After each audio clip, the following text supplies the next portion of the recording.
नमस्कार. लक्षवेधीमध्ये आपल्या सगळ्यांचं स्वागत. मी प्रसाद काथे. मराठा आणि ओबीसी या दोन समाजांच्या मध्ये सातत्याने कुठला ना कुठला तरी वाद गेले 2.5 वर्ष सुरू आहे. मराठा समाज हा आरक्षणाच्या साठी रस्त्यावर उतरल्यानंतर ओबीसी समाजाने या आरक्षणाला समर्थन पहिल्या टप्प्यात दिलं होतं. मात्र जसजशी मराठा आरक्षणाची लढाई पुढे सरकायला लागली, प्रसंगी ती हिंसक झाली आणि नंतर ती ओबीसींच्या गटातून आरक्षण मिळवण्यासाठी आग्रही झाली, ओबीसी समाजाकडून विरुद्ध प्रकारची प्रतिक्रिया यायला लागली. या संपूर्ण घटनाक्रमाचा तपशील आपल्या सगळ्यांना आजवर जसा घडला तसा निश्चित आठवत असेल. मराठा समाजाने न्यायोचित मार्गाने आपलं आरक्षण मिळवण्यासाठी प्रशासनावर, सत्ताधाऱ्यांवर असलेला दबाव कायम ठेवला. उच्च न्यायालयामध्ये ही लढाई समाज जिंकला. सर्वोच्च न्यायालयात मात्र तसं होऊ शकलं नाही. या दोन्ही घटना जेव्हा घडल्या त्यावेळेला वेगवेगळी सरकार राज्यामध्ये कार्यरत होती. हे सगळं घडत असतानाही एक अत्यंत महत्त्वाचा तपशील होता तो राज्य मागासवर्ग आयोगात. या राज्य मागासवर्ग आयोगाच्या माध्यमातून मराठ्यांच्या आरक्षणाला अडकाठी करण्यात आली आणि ती आपण स्वतः केली अशा प्रकारचं वक्तव्य रावसाहेब कसबे यांच्या माध्यमातून समोर आलेलं आहे. रावसाहेब कसबे कोण आहेत हे महाराष्ट्राला सांगायला नको, ते कोणाचे आहेत हेही महाराष्ट्राला सांगायला नको आणि त्यामुळे त्यांनी केलेलं वक्तव्य हे कोणाच्या इशाऱ्यावरून झालं असेल हेही महाराष्ट्राला सांगायला नको. पण आता जे वक्तव्य रावसाहेब कसबेंच्या माध्यमातून झालेलं आहे त्या वक्तव्याच्या निमित्तानं नवा वाद निश्चित निर्माण झालाय. मराठा आणि ओबीसी या दोन समाजातलं वर्षानुवर्ष चालत आलेलं सौख्य जे बारा बलुतेदारी आणि पाटीलकीच्या दरम्यानचं होतं, गावगाडात चालवण्याच्या साठी गरजेचं होतं, ते आता मोडून पडतंय का, पडलंय का आणि भविष्यात त्याचे काय परिणाम असतील हा विषय या निमित्तानेही आपण चर्चेला घेणार आहोत. लक्षवेधीची आजची चर्चा ही त्या अनुषंगाने.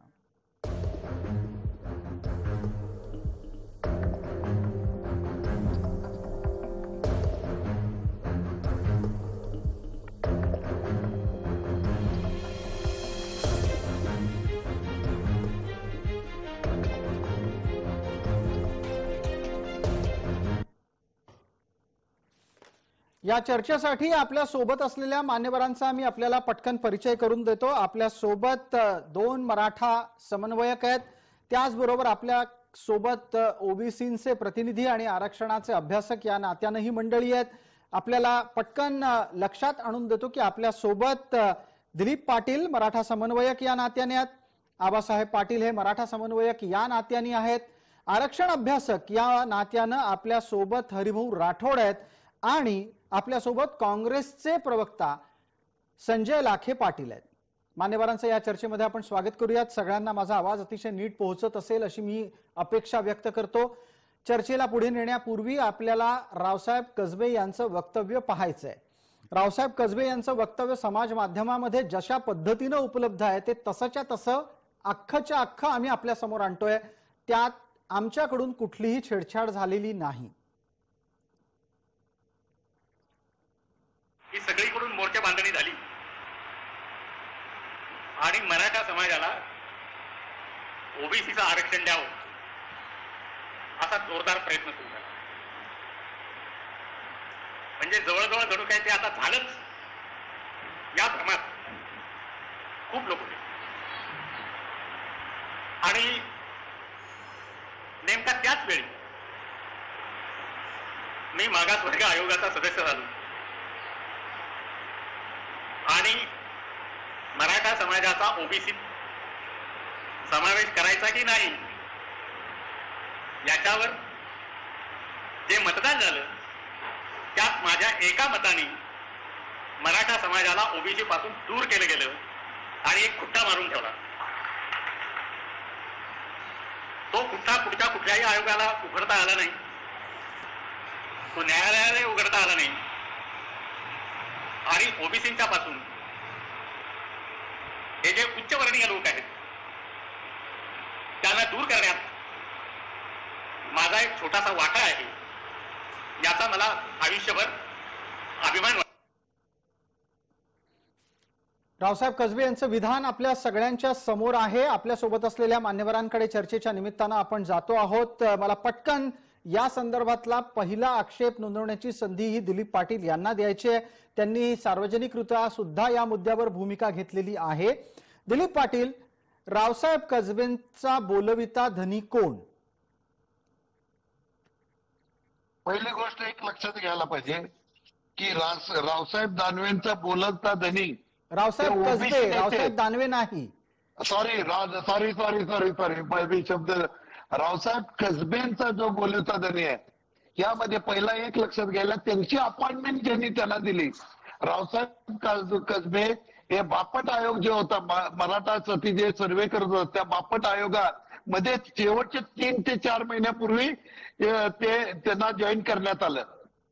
त्यावेळी मुख्यमंत्री हे आमचे देशमुख विलासराव देशमुख साहेब होते आणि त्यावेळी हे सगळं हँडल करताना रावसाहेब कसबेंचा रोल मान्य एका जाणता राजा ज्यांना म्हटलं जातं, त्यांच्या व्यक्तीच्या त्या कंपूतनं आलेली हे व्यक्ती आहेत.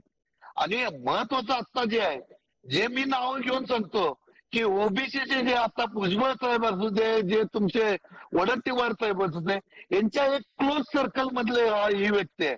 आणि जर काय जे आयोगाचे सदस्य राहिलेले, ज्यांच्या एका कास्टिंग वोटमुळे मराठा आरक्षण गेलंय सगळं, म्हणजे त्यावेळी ओबीसी मध्ये मराठ्यांचा प्रवेश गेला हे सगळ्यांना माहित आहे, तर तो जाहीररित्या आता सांगतो की आम्ही एक खुट्टा मारला.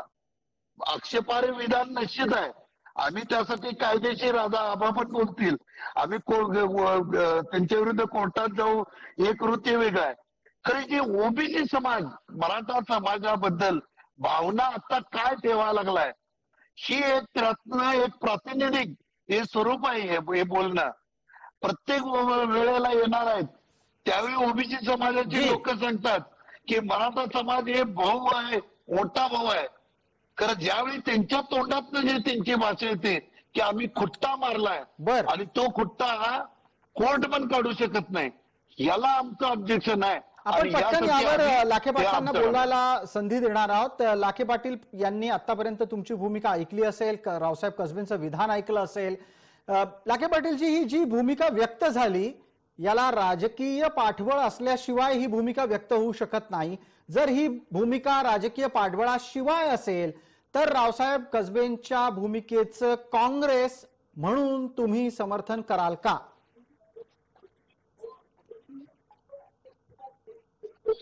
रावसाहेब कसबे यांनी या ठिकाणी जी भूमिका मांडलेली आहे, ही भूमिका अत्यंत दुर्दैवी, आक्षेपार्ह आणि विनाकारण महाराष्ट्रामध्ये वाद उत्पन्न करण्याच्या दृष्टिकोनातून त्यांनी आज हे स्टेटमेंट केलेलं आहे.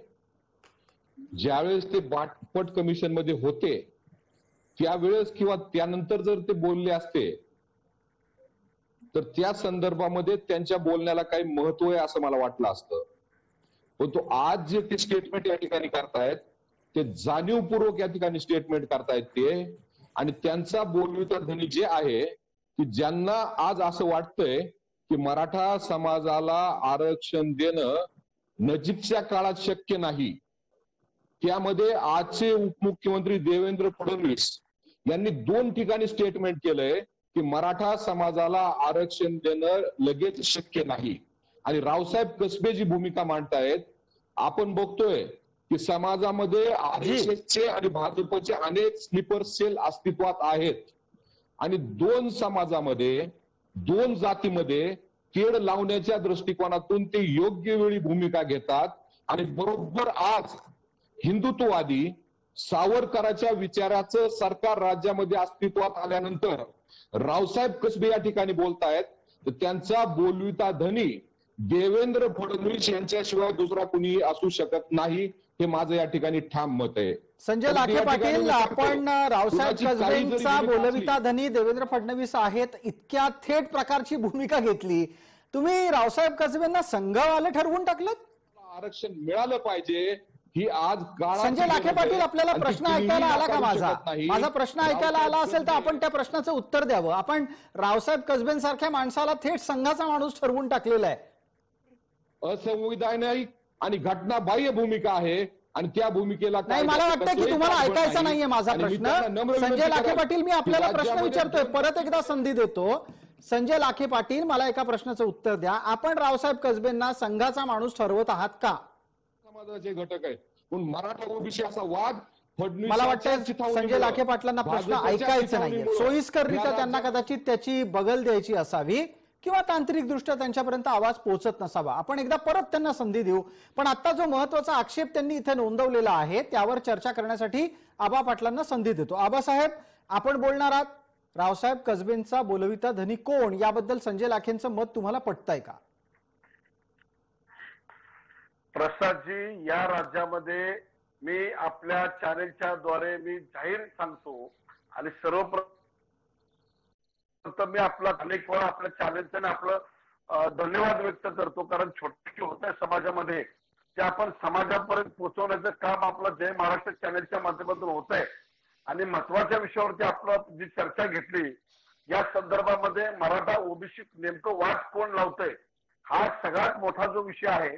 तर सगळ्यात प्रथम मी राज्यातल्या जनतेला सांगतो की आजपर्यंत या महाराष्ट्रामध्ये छत्रपती शाहू महाराज, शिवाजी महाराज, त्याच्यानंतर फुले शाहू आंबेडकरांचा महाराष्ट्र म्हणून आपण जे संबोधतो, या राज्यामध्ये कुठलाही ओबीसी समाज असेल, एससी एसटी समाज असेल, कुठलीही जातीचा जात म्हणून मराठा समाजाला आरक्षण मिळू नये म्हणून कुणी विरोध आजपर्यंत केलेला नाही. हे आपण नाही, पण आत्ताच्या घडीला आपण आत्ताच्या घडीला गायकवाड कमिशनच्या आधीचा पण आयोग पाहिला, बाळपट कमिशन पर्यंतची चर्चा आता जाऊन पोहोचलेली आहे. जी भूमिका आता रावसाहेब कसबेंनी घेतली ती सरकार बदलल्यानंतर घेतलेली आहे आणि ती या सरकारला पूरक आहे अशा प्रकारचा आक्षेप नोंदवला गेल्यावर आपली भूमिका काय आहे? आबासाहेब, तुम्हाला हे पटतंय का?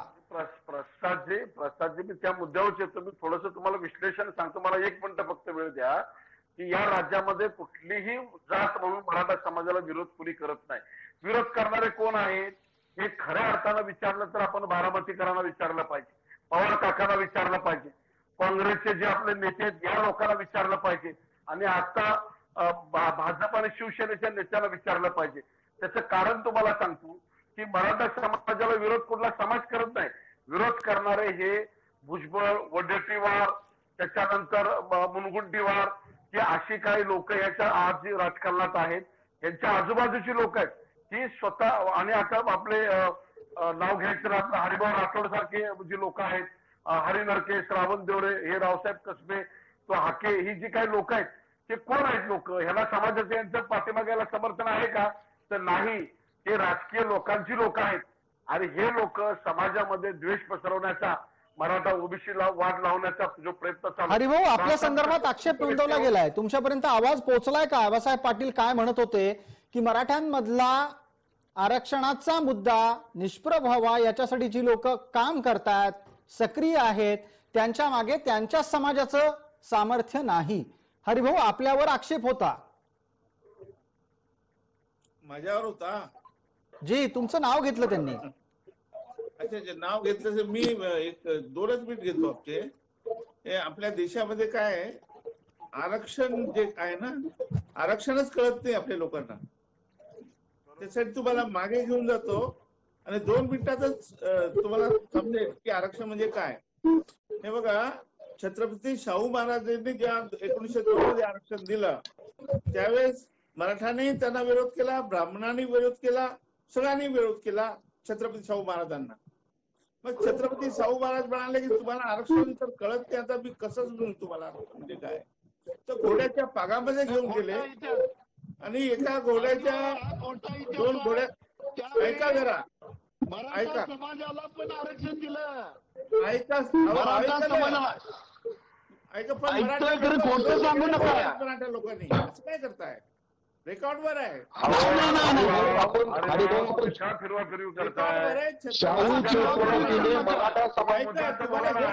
आणि कुठल्याही मराठ्यानं शाहू छत्रपतीच्या आरक्षणाला विरोध केला नाही. आरक्षण आम्हाला सगळ्यांना. बसलेले दिलीप पाटील असो, आबासाहेब पाटील असो, आम्हाला सगळ्याला आरक्षण देतं. तर तुम्ही चुकीची मांडणी करू नका. छत्रपती शाहू महाराजांना बदनाम करण्याचा प्रयत्न करू नका. ते अत्यंत चुकीचं या ठिकाणी. नाही, तुम्हाला ऐकून घ्यायचं आहे का? मराठ्याला आरक्षण पाहिजे का? तिचं सांगू नका. तुम्ही देणार आहे का? तुम्ही देणार आहे का? तुम्हाला जर मराठ्याला आरक्षण पाहिजे असेल तर काही तुम्हाला तथ्य, त्यामुळे संवैधानिक तथ्य आहे, तुम्ही ते ऐकून 2 मिनिटात ऐकून तर घ्या. माझी एक विनंती आहे, इतर सगळ्यांना माझी विनंती आहे, एकदा हरिभाऊंना दिलेल्या वेळात त्यांची भूमिका त्यांना शांतपणे मांडू द्या. एकदा त्यांचं बोलणं झालं की आपण त्याच्यावर निश्चित वादविवाद करणार आहोत. वादविवाद झाला तर प्रतिवादाची संधी प्रत्येकाला मिळेल. हरिभाऊ, आपण आपलं म्हणणं मांडावं, 2 मिनिटात मात्र पूर्ण करावं. मी गेले 2 वर्ष सांगतो तुम्हाला, राजे ताटे साहेब, विनंती एकच आहे, छत्रपती शाहू महाराजांच्या तोंडी त्यांनी चुकीचे वाक्य घालू नयेत. जी आपण आक्षेप नोंदवला, एकदम लाखे पाटीलजी आपण आक्षेप नोंदवला, तो आक्षेप त्यांना ऐकायला गेलेला आहे. आता त्यांनी त्यांची भूमिका मांडायला घेतली, एकदा ऐकूयात त्यांना. हरिभाऊ, आपण छत्रपती शाहूंच्या बद्दल आक्षेपार्ह मुद्दा मांडलात, असा आक्षेप होता, तो तुमच्यापर्यंत पोहोचलाय, त्याची पुनरावृत्ती करू नका, तशा प्रकारचे आक्षेप टाळावेत. हेही चुकीचं सांगताय तुम्ही. छत्रपती शाहूच्या काळात मराठ्यांना आरक्षणाला कुणीही विरोध केला नाही आणि छत्रपती शाहूंनी 18 पगड जातीला आरक्षण दिलं. हे वास्तव आहे आणि ज्याचा लाभ सगळे समाज घेत आहे, ते तुम्ही विसरू नका. मग त्यांनी घोड्याच्या पगामध्ये कशाला ठेवलं होतं? आरक्षण दिलं. विषय भरकटवण्याचं काम तुम्ही करताय. हरिभाऊ, तुम्ही विषय त्याचं कारण असं आहे, हरिभाऊ, त्याचं कारण असं आहे, हे सांगायची तुम्हाला हिंमत नसेल, पण त्या काळामध्ये तलाट्यांना एकाच जातीचं आरक्षण होतं. एकाच जातींना तलाट्यांना आरक्षण होतं. ते छत्रपती शाहू महाराजांना सगळ्या समाजाला द्यायचं होतं, ज्यात मराठा समाजी होता. त्यामुळे छत्रपती शाहू महाराजांनी घोड्याचं उदाहरण त्या ठिकाणी दिलं होतं. आपण चुकीचं सांगू नका. त्या काळात सगळे हरभरे खाणारा समाज हा एकाच जातीचा होता. मराठा हा बहुजनामध्ये होता. आपल्यासारख्या लोकांनी बहुजनापासून मराठा तोडण्याचं पाप या ठिकाणी केलंय आणि त्याचे फळ आज देशाला भोगावं लागतात. मराठा सोडून बहुजन समाज होऊ शकत नाही, हे या ठिकाणी आपण लक्षात घ्या. पण मराठा सहित बहुजन समाज हाच खरा अर्थ या ठिकाणी आहे. एकच मिनिट संजय लाखे पाटीलजी एकच मिनिट. हरिभाऊ, माझा एक मुद्दा फक्त इथे याच निमित्ताने येऊ द्यात, जो आता संजय लाखे पाटलांनी मांडला. संजय लाखे पाटील, आपण असं म्हणत आहात की मराठ्यांविना बहुजन समाज निर्मिती शक्य नाही. आपण कसबेंचं वक्तव्य ऐकलं असेल, ते काय म्हणाले की हे जे उच्चवर्णीय होते यांना आम्ही ओबीसीत येऊ दिलं नाही. आता मग त्या निमित्तानं हरिभाऊ जेव्हा भूमिका मांडत होते, आपण तिघही जण एकदम हरिभाऊंना विरोध करायला लागला, त्यामुळे ते जे बोलत होते ते ऐकायला गेलेलं नाहीये. पण मला लाखे पाटील आपल्याला विचारायचं आहे, 1, मराठा उच्चवर्णीय आहे की नाही, 2, तो ओबीसी आहे की नाही, दोन्हीवरचं उत्तर आपल्याकडून हवंय. लाखे पाटीलजी, आपणही बोलणार आहात, मी त्यानंतर हरिभाऊंना संधी देणार आहे.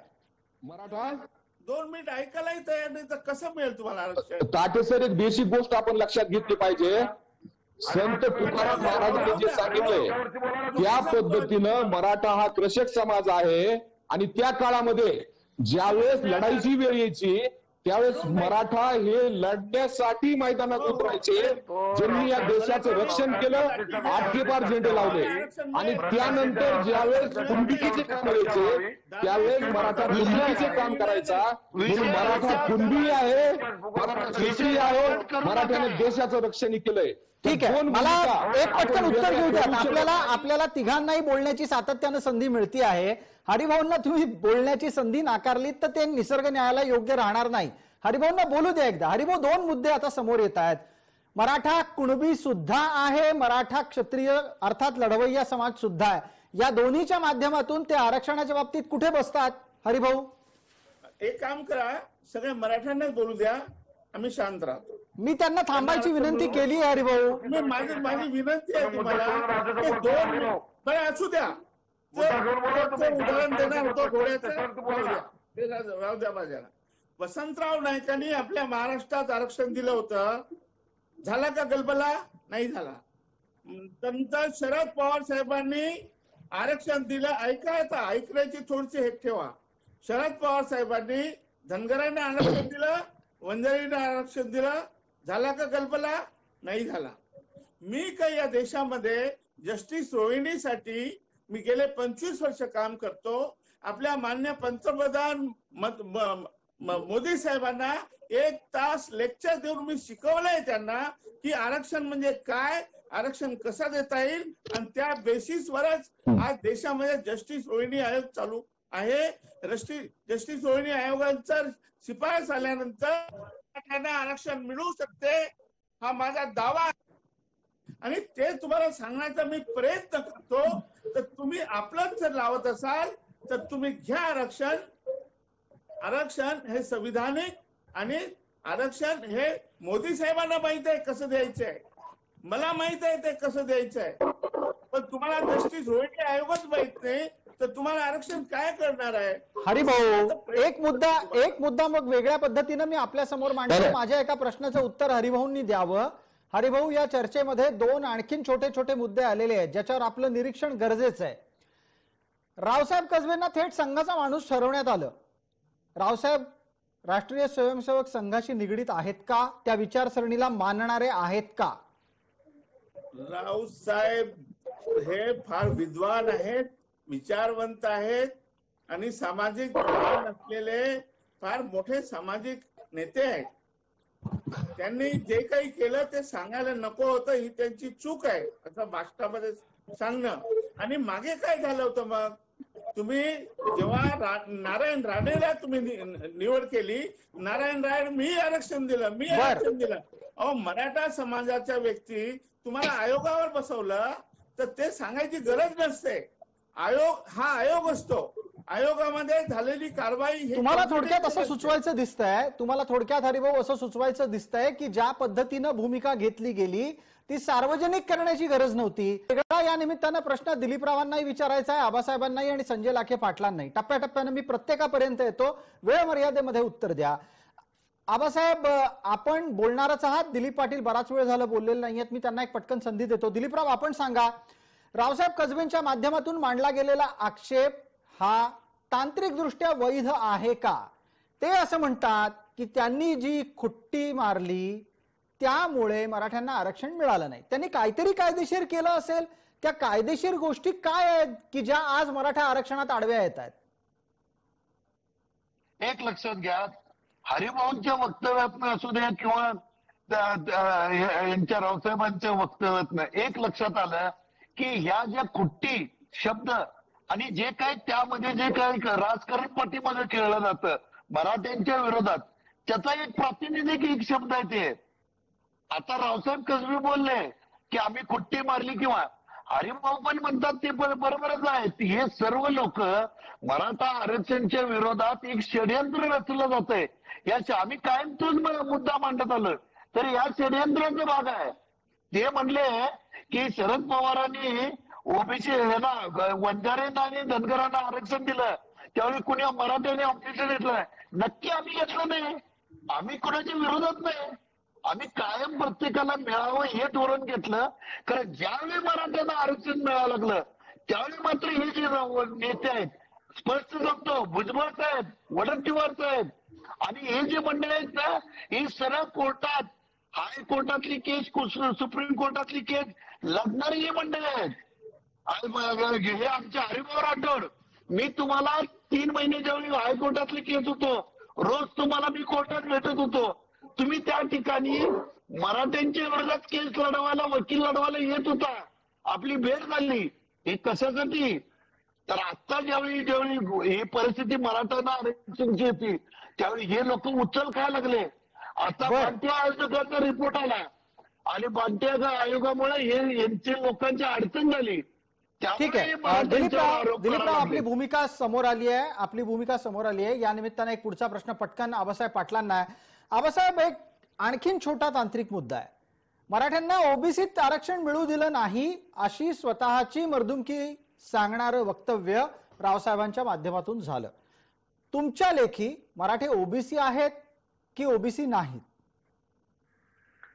मराठा समाज हा शैक्षणिक सामाजिक मागासवर्गीय आहे हे सिद्ध केलेलं आहे. आणि अजून त्याच्यामध्ये ओबीसी मध्ये काही जाती आहेत त्यांचं सर्वेक्षणच झालं नाही, त्या मागास सिद्ध झालेल्या आहेत, तरी त्यांना आरक्षण दिलं गेलेलं आहे.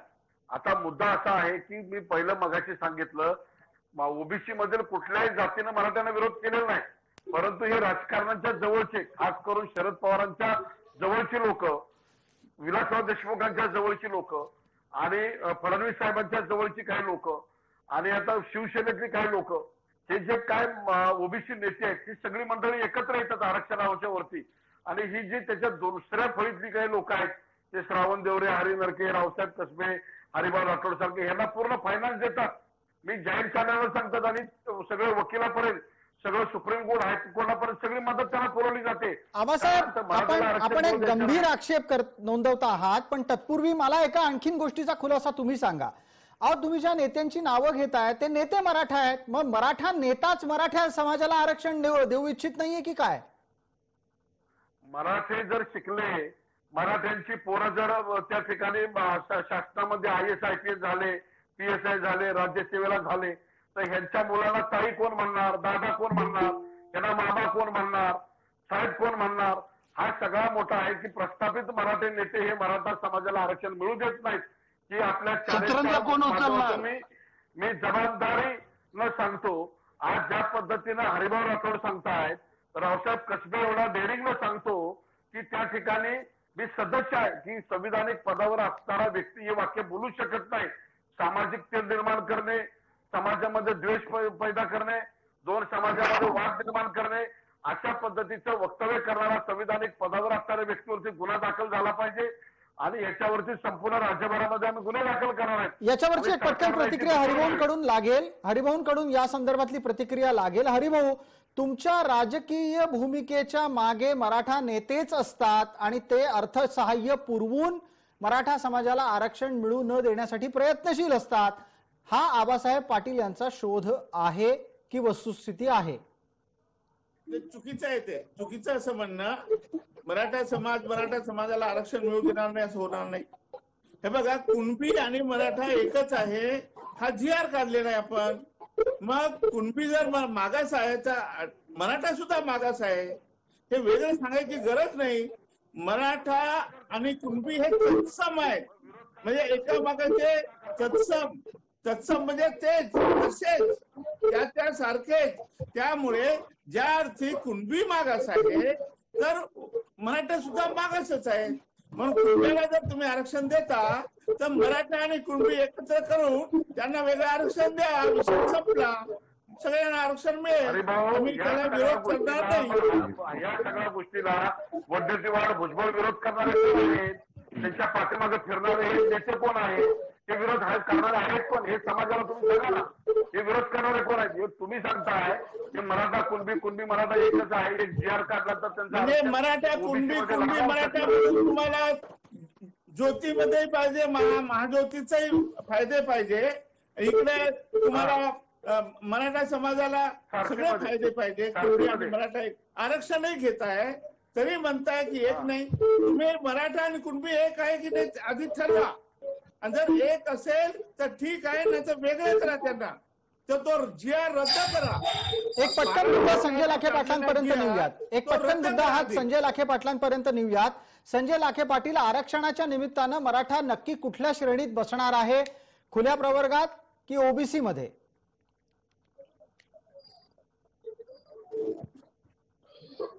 मराठा समाजाची सामाजिक स्थिती, मराठा समाजाची आर्थिक स्थिती आणि मराठा समाज जे काम करतो हे सगळं जर बघितलं तर मराठा हा कृषक समाज आहे आणि त्यामुळं मराठा हा इतर मागासवर्गीयापैकीच एक समाज आहे. हे कुठल्याही पॅरामीटरवर आपल्याला नाकारता येणार नाही, हे आपण या ठिकाणी लक्षात घेतलं पाहिजे.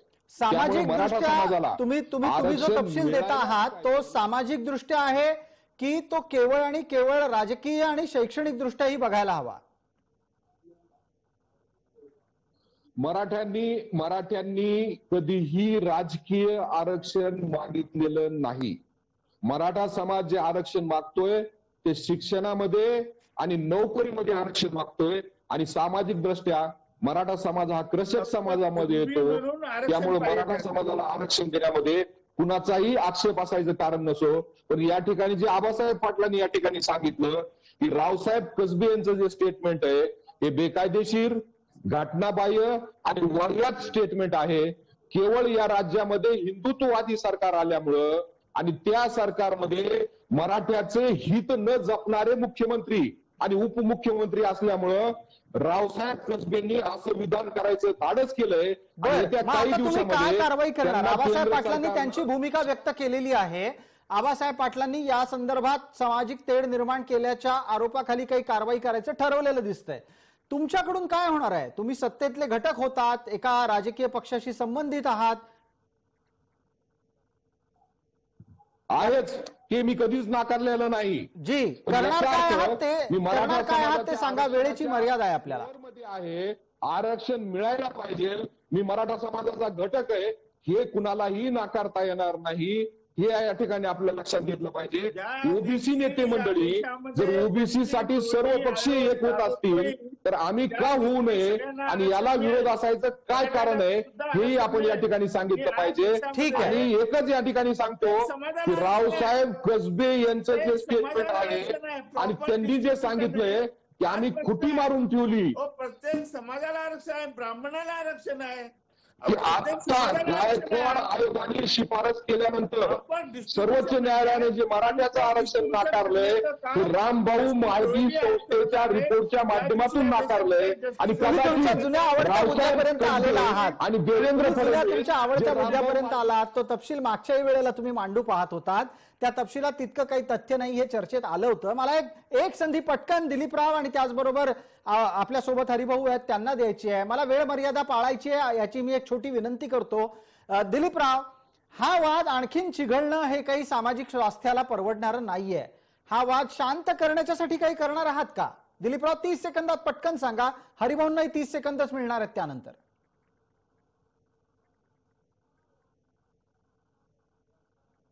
काही तांत्रिक कारणांमुळे कदाचित दिलीपरावांपर्यंत आवाज पोहोचलेला नाहीये.